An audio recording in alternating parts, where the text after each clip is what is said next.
One of the most famous of all biblical sites, Megiddo, features prominently in the battle for Solomon.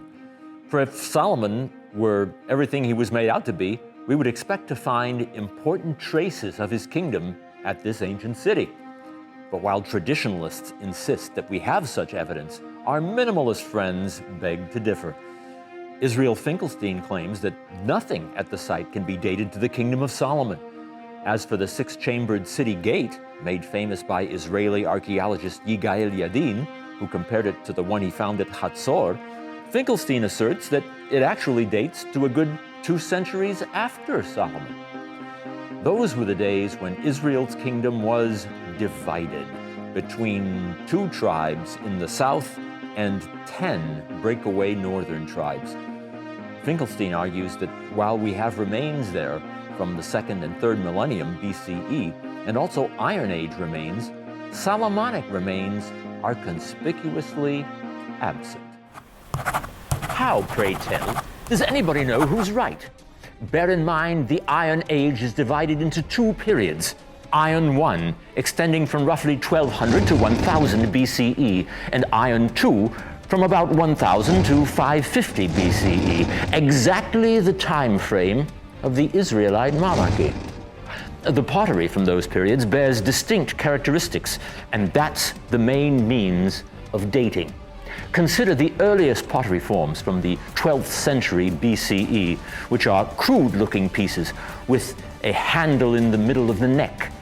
But by Iron II, the painted treatment on most vessels had been replaced, first by hand burnishing and later by wheel burnishing. Various small palm-sized black juglets are particularly good examples of this. By late Iron II, the handles move further up the neck toward the rim. Pottery from late Iron II has a more globular and heavy look. In short, if a potsherd is fat and globular with wheel burnishing, it probably dates more to the end of Iron II than the beginning. Such is the work of a true archaeological sleuth. Now, back to the debate. If Finkelstein's low chronology is correct, the real builder of Megiddo wasn't Solomon, but the notoriously evil King Ahab, who inherited the powerful Omri dynasty that spread across the north of Israel with its 10 breakaway tribes. Though reviled in the Bible, Finkelstein believes he was a magnificent builder. His predecessor, King Omri, who ruled from 884 to 873 BCE, was responsible for the foundation of the biblical city of Samaria, which has in fact been uncovered in archaeological excavations. But it was King Ahab, Israel's ruler from 873 to 852 BCE, who was said to have built a house for the pagan god Baal at Samaria. And he reared up an altar for Baal in the house of Baal, which he had built in Samaria. Known for having married the Phoenician princess Jezebel, he was subsequently confronted by the prophet Elijah, who forecast his doom. While doing battle against the Arameans, Ahab died on the battlefield. Archaeologically, he may possibly have been mentioned in the Tel Dan inscription. He's credited with the main building phase at Samaria, the Jezreel compound, and, if Finkelstein is correct, the palace at Megiddo. Engaging in some interesting detective work, Finkelstein points to certain ashlar blocks that bear masons' marks. There are only 2 buildings in Israel with such masons' marks. The one at Megiddo, previously assumed to be Solomonic, and the Palace of the Omrids in Samaria. We're then left with 2 choices. Either we make the Palace of the Omrids in Samaria Solomonic, or we make the Megiddo structure an Omride palace. Finkelstein's conclusion? Post-date the Megiddo palace to the Omride period. But is he right? On that, the jury is still out. Finkelstein would even go as far as to ascribe the Hatzor wall and gate, which Amnon ben Tor insisted was Solomonic, to Ahab. Again, we ask, who's right, the minimalists or the traditionalists? As Finkelstein notes, Yadin's excavation of Hatzor in the 1950s and 60s uncovered significant evidence of the Omri dynasty. A pillared building in the center is reminiscent of the so-called Megiddo stables, but there are no stone troughs for feeding animals, so it's interpreted as a royal storehouse. Amnon ben Tor has defended Yadin, insisting that the remains at Hatzor have been dated, not from the Bible, but via pottery and stratigraphy. Only then are such finds related to the Bible. The gate, he declared, is from the 10th century BCE. That happens to go well with the biblical text. So why are we not allowed to make the connection? It may be fashionable today to make fun of Yadin as a fundamentalist of sorts, but he simply knew that the gates were there and was struck by the resemblance to the biblical description. Ben Tor declared that as an archaeologist, he is absolutely certain that the Hatzor gate is of the 10th century. Whether Solomon built it is somebody else's problem. Though Ben Tor never excavated at Gezer or Megiddo, he came to believe, like Yadin, that they are also of the 10th century. But regardless of the debate that still swirls around Hatzor, there are a number of other sites connected with the Omrides, including the city of Dan, far to the north. The excavations there, conducted by Avraham Biran of Hebrew Union College, revealed impressive Iron Age fortifications, a massive city gate, and a sacred sanctuary. A large podium measuring 60 feet on each side was also dated to the Omride dynasty. In Finkelstein's view, it was in the days of the Omrides, during the early 9th century BCE, that full statehood was reached for Israel's northern hill country. The archaeological data from Samaria, Jezreel, Megiddo, and Hatzor, as well as extra-biblical inscriptions, confirm this.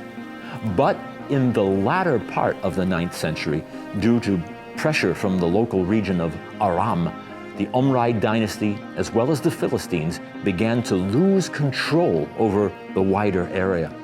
Meanwhile, the kingdom of Judah grew in the south, continuing into the 8th century. Archaeological surveys reveal the sudden appearance of at least 2 waves of refugees from Israel in the north.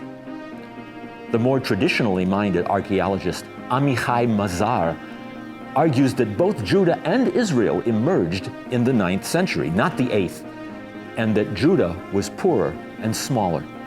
Massive fortifications and sophisticated water supply systems, such as those found at Megiddo and Hatzor, indicate great advances in the technology of warfare.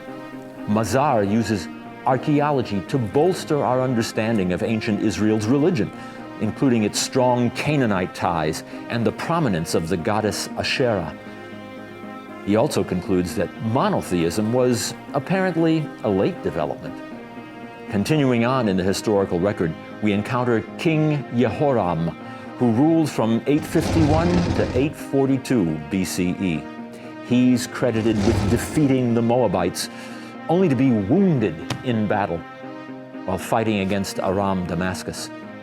Apparently mentioned in the Tel Dan inscription as well, he's also credited with the destruction of the Jezreel compound and destruction layers in other sites in the north of Israel. When it comes to the later kings of Judah in the Davidic dynasty to the south, there is abundant archaeological evidence of the growth of Jerusalem during the 8th century BCE. From the time of King Hezekiah, we have the so-called Broad Wall, built to withstand the siege of King Sennacherib of Assyria and unearthed in the 1970s by Israeli architect Nachman Avigad. It was long thought that the city in those days was confined to the fortified narrow hill south of the temple, the city of David.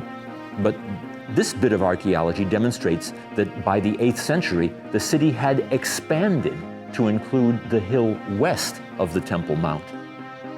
Then there's a remarkable water tunnel, meticulously chiseled by ancient engineers to divert the Gihon spring to the east of the city and bring it within the walls. The Bible ascribes it to King Hezekiah. And when Hezekiah saw that Sennacherib had come, and that he purposed to fight against Jerusalem, he took counsel with his princes and his mighty men to stop the waters of the fountains which were outside the city, and they helped him. So there was gathered much people together, and they stopped all the fountains, and the brook that flowed through the midst of the land, saying, Why should the kings of Assyria come and find much water? And he took courage, and built up all the wall that was broken down, and raised it up to the towers, and another wall outside, and strengthened Millo in the city of David, and made weapons and shields in abundance. An ancient Hebrew inscription found in Hezekiah's tunnel relates the story of its construction. The tunnel exits at the Pool of Siloam, marked today by Byzantine-era stonework. Beyond Jerusalem, we find fortifications at Lachish, and we also find its subsequent destruction. And we find prosperity in the Beersheba Valley. 7th century evidence from the days of the wicked king Manasseh includes demographic growth in the Beersheba Valley and the Judean desert, as well as the possible construction of the fort at Kadesh Barnea. We also have growing evidence of literacy. Also in Jerusalem, we have the Katef Hinnom tombs dating from the 8th and 7th centuries BCE. Bodies were laid out on benches with U-shaped headrests along the walls. All the bones were later moved to a repository chamber below.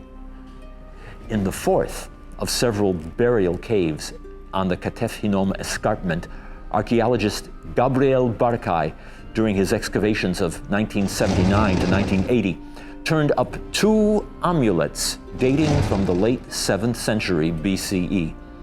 Each amulet contained a rolled-up sheet of silver, which, when unrolled, revealed the priestly benediction as recorded in the biblical book of Numbers, chapter 6, verses 23 to 26. The Lord bless you and keep you. The Lord make his face to shine upon you and be gracious unto you. The Lord lift up his countenance upon you and give you peace. In the scrolls, the blessing is only slightly abbreviated. The Lord bless you and keep you. The Lord make his face to shine upon you and give you peace. They're dated to around 600 BCE. That's interesting, since revisionist scholars claim that the Bible wasn't composed until the 2nd century BCE, the Hellenistic period. Philip Davies of Sheffield University, ever the skeptic, insisted that anyone using 2 tiny scrolls to prove the age of the Bible is clearly incompetent as a historian. The rule is always that you ascribe the latest and not the earliest possible date to any artifact. Moving on historically, it was not long after the composition of the tiny silver scroll that the kingdom of Judah was overrun by the Babylonians. The city was destroyed, and in the year 586 BCE, the great temple Solomon had constructed was burned to the ground. The fabled Ark of the Covenant was lost track of entirely, though rumors persisted that it had perhaps been buried in tunnels and caverns underneath the temple, or perhaps rescued by the prophet Jeremiah and hidden in a cave in the desert. Suffice it to say, no trace of it has ever come to light. The biblical record relates that the people survived in captivity for a good 70 years until the Persian Emperor Cyrus issued an edict allowing them to return and rebuild Jerusalem and even the temple. The Lord, the God of heaven, has given me all the kingdoms of the earth, and he has charged me to build him a house in Jerusalem, which is in Judah. Whosoever there is among you, of all his people, the Lord his God be with him, let him go up. An important archaeological artifact, the Cyrus cylinder, contains some 36 lines of text, appearing to bear witness to the biblical account. According to some, it establishes beyond doubt that it was Cyrus's policy to return exiles to their settlements and make permanent sanctuaries for the gods of exiled peoples. On the other hand, this interpretation has been disputed since the text identifies only Mesopotamian sanctuaries and makes no mention of Jews, Jerusalem, or Judea.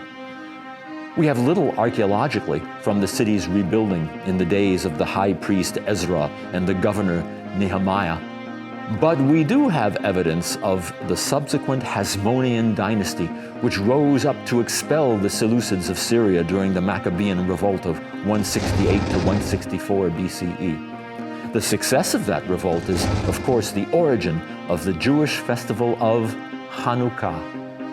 Among Hasmonean-era remains, we have the tomb of Jason from the late 2nd and 1st centuries BCE, as well as possible remnants of a Hasmonean palace.